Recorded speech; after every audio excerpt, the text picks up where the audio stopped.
am Megha Mishra, student of MSc 4th Physics from Government Nagarjun PG College of Science. Today, I along with my friends Arbaaz Sheikh, Akanksha Patel and Vinay Kumar Patel, we are presenting our model on National Science Day, and the topic of the model is global use of simulation. So what is simulation? Simulation is a technique through which we can study any thing virtually, and here we are going to study material science. We are going to use Siesta. That is a program that we are going to use to study these. Siesta can be used to study different properties of any molecule such as optical, electrical, magnetic or their band gaps, etc. So let us see how are we presenting our model. So I am here to explain about the model, and we have taken a global issue, one of the global issue, which is breast cancer. And for breast cancer we need that kind of material which contains superparamagnetism. So by using Siesta we are analyzing a material which contains that property. So I will explain you how this material will detect the breast cancer and will provide a drug delivery. So here we are taking, as you can see, we have taken FeO nanoparticle. In FeO nanoparticle we have coated gold nanoparticle and और उसमें हम बहुत सारे antibodies लगाते हैं. फिर उसके बाद हम उसको अपनी बॉडी के अंदर इंजेक्ट कराते हैं. ठीक है. उसके बाद क्या करते हैं, जहाँ पे हमारा क्या बोलते हैं डेड सेल्स होते हैं या कैंसरस सेल्स होते हैं, वहाँ पे जाके वो हमारा जो नैनो पार्टिकल है वो कैंसरस सेल से अटैच हो जाता है. उसके बाद हम मैग्नेटिक फील्ड बाहर से अप्लाई करते हैं. मैग्नेटिक फील्ड अप्लाई करने के कारण जो हमारे नैनो पार्टिकल है, क्योंकि एफईओ है, हमने यहाँ पे एफईओ नैनो पार्टिकल लिया है और एफईओ में सुपर पैरामैग्नेटिज्म होती है, तो जब वो मैग्नेटिक फील्ड के प्रेजेंस में आता है तो वो वाइब्रेट करता है और उसकी वाइब्रेशनल एनर्जी जो है वो हीट एनर्जी में कन्वर्ट हो जाती है. तो हीट एनर्जी में कन्वर्ट होने के कारण वो जो अपनी हीट है उस हीट से जो कैंसरस सेल्स है उसको डिस्ट्रॉय करता है. प्लस दूसरा काम हम ये भी कर सकते हैं कि हम उस नैनो पार्टिकल के साथ ऐसी ड्रग्स को इनबिल्ट इजेक्ट कराएं अपनी बॉडी में जो उस कैंसरस सेल से जाके उसको वहाँ पे डिस्ट्रीब्यूट कर दे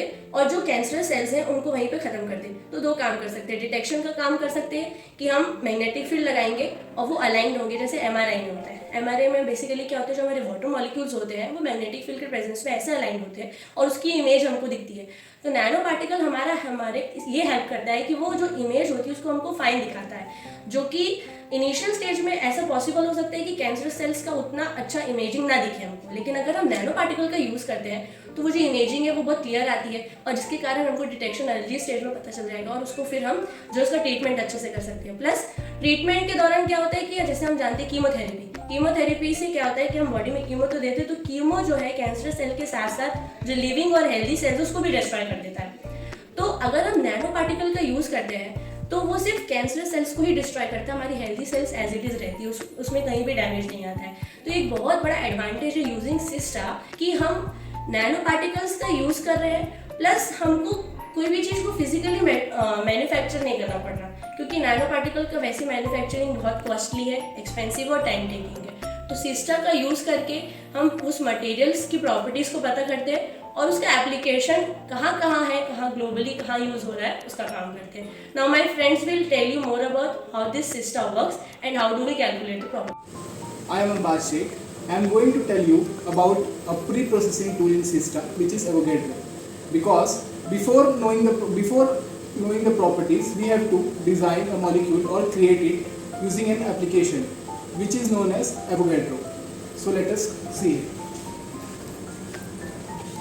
First, we take a unit cell. Now, whichever molecule we have to make, we have to select from the element section.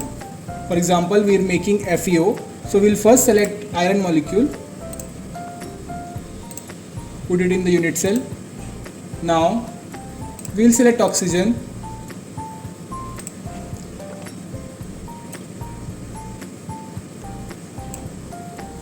This we have attached the oxygen with the iron molecule. Now the next step or the main step in this application is to optimize it.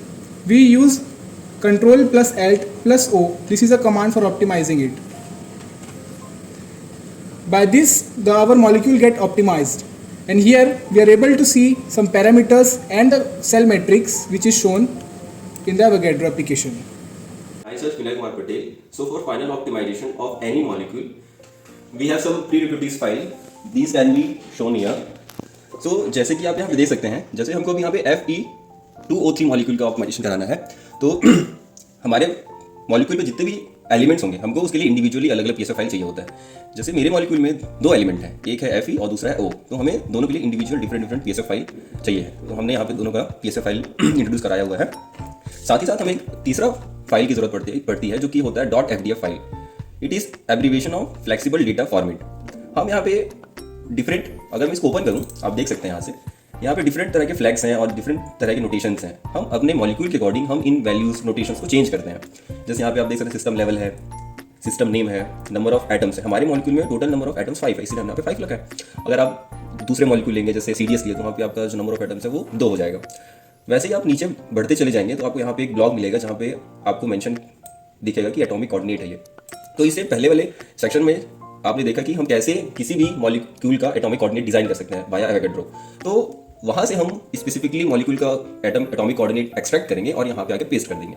वही काम हमने यहाँ किया है। और हमें इस specifically Fe2O3 molecule के लिए स्पिन मैग्नेटिक प्रॉपर्टी कैलकुलेट करना है। तो हमने यहाँ पे एक एडिशनल फ्लैग इंट्रोड्यूस करा है जो कि होता है स्पिन पोलराइज्ड ट्रू। ऐसे ही आपको अगर ऑप्टिकल कराना है तो उसके लिए ब्लॉक होता है ऑप्टिकल कैलकुलेशन, ये वाला ब्लॉक। अगर आपको इलेक्ट्रॉनिक कैलकुलेशन कराना है तो उसके लिए ब्लॉक होता है ये वाला ब्लॉक। तो ऐसे ही आप अपने मॉलिक्यूल के अकॉर्डिंग फ्लैग्स ऐड या रिमूव कर सकते हैं। तो अब आपका सारा प्रीरिक्विजिट्स फाइल्स यहाँ पे आ चुका है और अब एक कमांड के थ्रू आप इसको रन करा सकते हैं जो कि होता है C*,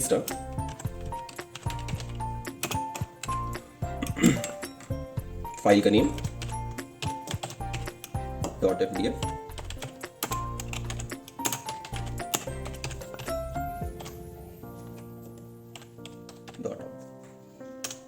आप देख सकते हैं यहाँ पे जो सिमुलेशन का प्रोसेस है वो स्टार्ट हो चुका है।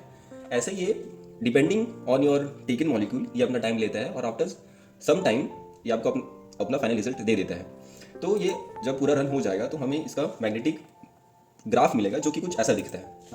यहाँ पे आप देख सकते हैं जो ऊपर वाला सेक्शन है जो पॉजिटिव y एक्सिस है वहाँ पे अप स्पिन है और जो नेगेटिव y एक्सिस है वहाँ पे डाउन स्पिन है। तो आप बहुत क्लियरली ये चीज़ देख सकते हैं कि हमारा जो अप स्पिन है और डाउन स्पिन है वो एक दूसरे से अनसिमेट्रिक है। It means it has some magnetic property है ना। अगर सिमेट्रिसिटी हो तो वो मैग्नेटिक प्रॉपर्टी बियर नहीं करता है। इसी तरह हम डिफरेंट मॉलिक्यूल के लिए डिफरेंट प्रॉपर्टीज कैलकुलेट कर सकते हैं और उसके ग्राफ से हम उसकी प्रॉपर्टी को रीड कर सकते हैं जिससे हम उसका एप्लीकेशन डिफरेंट फील्ड्स में बता सकते हैं। Thank you. Thank you for watching this video. I hope this video was useful to you guys. If you want to know more about Siesta or if you want to learn Siesta, we'll give the respective links in our description box. Thank you.